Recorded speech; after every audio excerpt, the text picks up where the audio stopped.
Bíblia Sagrada, primeiro livro de Coríntios, capítulo 11. Sejam meus imitadores, como eu sou imitador de Cristo. Eu os elogio, porque vocês sempre têm se lembrado de mim e têm seguido os ensinamentos que lhes transmiti. Mas quero que saibam de uma coisa: o cabeça de todo homem é Cristo, o cabeça da mulher é o homem, e o cabeça de Cristo é Deus. O homem desonra sua cabeça se a cobre para orar ou profetizar, mas a mulher desonra sua cabeça se ora ou profetiza sem cobri-la, pois é como se tivesse raspado a cabeça. Se ela se recusa a cobrir a cabeça, deve também cortar todo o cabelo. Mas uma vez que é vergonhoso a mulher cortar o cabelo ou raspar a cabeça, deve cobri-la. O homem não deve cobrir a cabeça, pois ele foi criado à imagem de Deus e reflete a glória de Deus. A mulher, porém, reflete a glória do homem, pois o homem não veio da mulher, mas a mulher veio do homem. E o homem não foi criado para a mulher, mas a mulher foi criada para o homem. Por esse motivo, e também por causa dos anjos, a mulher deve cobrir a cabeça, para mostrar que está debaixo de autoridade. Entre o povo do Senhor, porém, as mulheres não são independentes dos homens, e os homens não são independentes das mulheres. Pois, embora a mulher tenha vindo do homem, o homem nasce da mulher e tudo vem de Deus. Julguem por si mesmos. É correto uma mulher orar a Deus em público sem cobrir a cabeça? A natureza não deixa claro que é vergonhoso o homem ter cabelo comprido? E as mulheres não se orgulham de seu cabelo comprido? Pois ele lhes foi dado como manto. Mas se alguém quiser discutir a esse respeito, digo simplesmente que não temos outro costume, e as outras igrejas de Deus pensam da mesma forma. Nas instruções a seguir, porém, não posso elogiá-los, pois, quando vocês se reúnem, fazem mais mal que bem. Primeiro, ouço que há divisões quando vocês se reúnem como igreja, e, até certo ponto, eu o creio. Suponho que seja necessário haver divisões entre vocês para que se reconheçam os que são aprovados. Quando vocês se reúnem, não estão interessados de fato na ceia do Senhor. Alguns de vocês se apressam em comer a própria refeição. Como resultado, alguns passam fome, enquanto outros ficam embriagados. Será que vocês não têm casa onde comer e beber? Ou querem mesmo envergonhar a igreja de Deus e humilhar os pobres? Que devo dizer? Querem que eu os elogie? Certamente não os elogiarei por isso, pois eu lhes transmiti aquilo que recebi do Senhor. Na noite em que o Senhor Jesus foi traído, ele tomou o pão, agradeceu a Deus, partiu-o e disse: "Este é o meu corpo, que é entregue por vocês. Façam isto em memória de mim." Da mesma forma, depois da ceia, tomou o cálice e disse: "Este cálice é a nova aliança, confirmada com meu sangue. Façam isto em memória de mim, sempre que o beberem. Porque cada vez que vocês comem desse pão e bebem desse cálice, anunciam a morte do Senhor, até que ele venha. Assim, quem come do pão ou bebe do cálice do Senhor indignamente é culpado de pecar contra o corpo e o sangue do Senhor. Portanto, examinem-se antes de comer do pão e beber do cálice, pois se comem do pão ou bebem do cálice sem honrar o corpo de Cristo, comem e bebem julgamento contra si mesmos. Por isso, muitos de vocês estão fracos e doentes, e alguns até adormeceram. Se examinássemos a nós mesmos, não seríamos julgados dessa maneira. Mas, quando somos julgados pelo Senhor, estamos sendo disciplinados para que não sejamos condenados com o mundo. Portanto, meus irmãos, quando se reunirem para comer, esperem uns pelos outros. Se estiverem com fome, comam em casa, a fim de não trazer julgamento sobre si mesmos ao se reunirem. Eu lhes darei instruções a respeito de outros assuntos depois que chegar aí.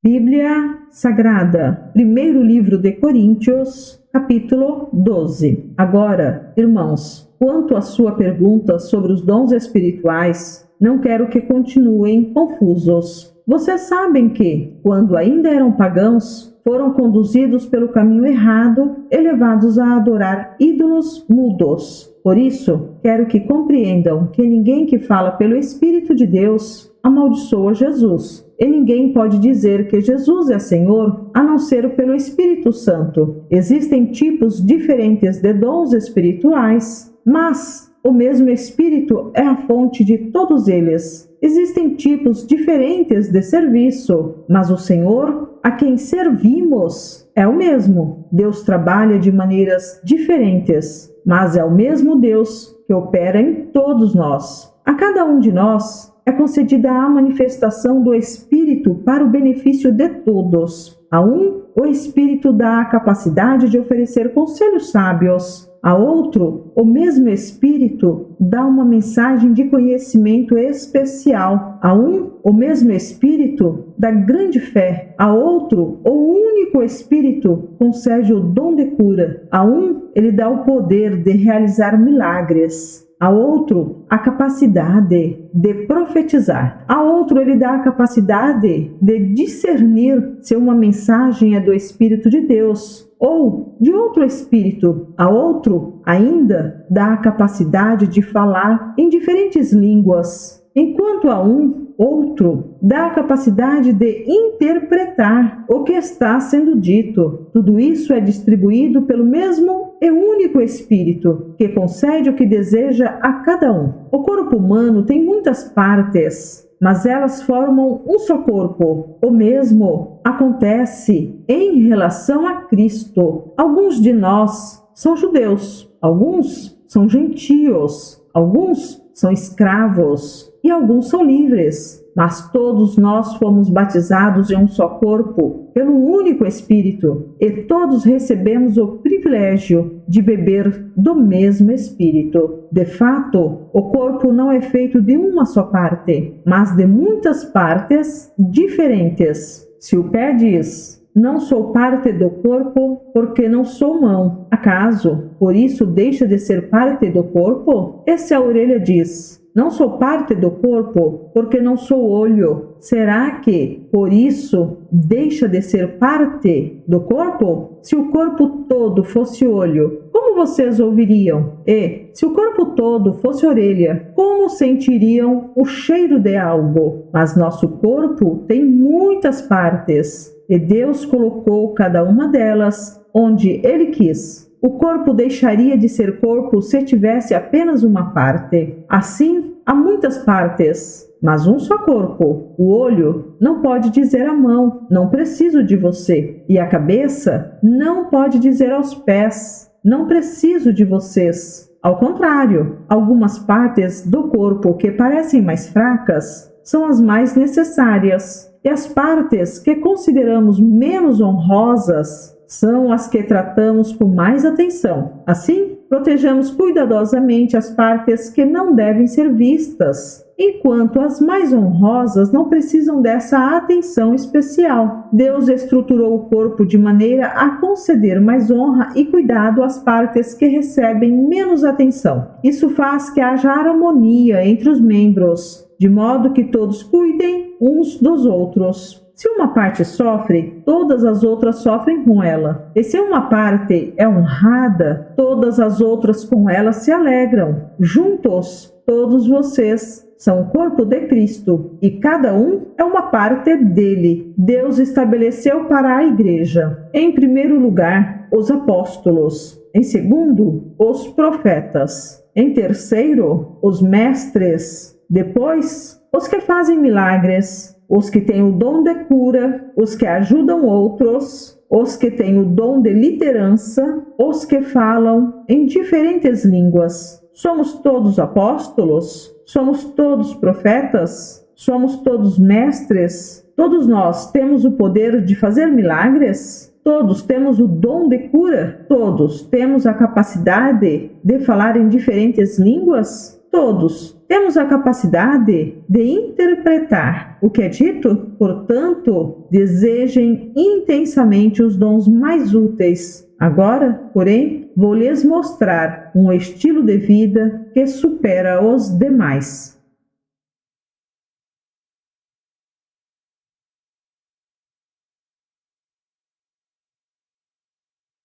Primeiro livro de Coríntios, capítulo 13. Se eu falasse a língua dos homens e dos anjos, mas não tivesse amor, seria como um sino que ressoa ou um símbolo que retine. Se eu tivesse o dom de profecias, se entendesse todos os mistérios de Deus e tivesse todo o conhecimento, e se tivesse uma fé que me permitisse mover montanhas, mas não tivesse amor, eu nada seria. Se desse tudo que tenho aos pobres e até entregasse meu corpo para ser queimado e não tivesse amor, de nada me adiantaria. O amor é paciente e bondoso. O amor não é ciumento, nem presunçoso, não é orgulhoso, nem grosseiro, não exige que as coisas sejam à sua maneira, não é irritável, nem rancoroso, não se alegra com a injustiça, mas sim com a verdade. O amor nunca desiste, nunca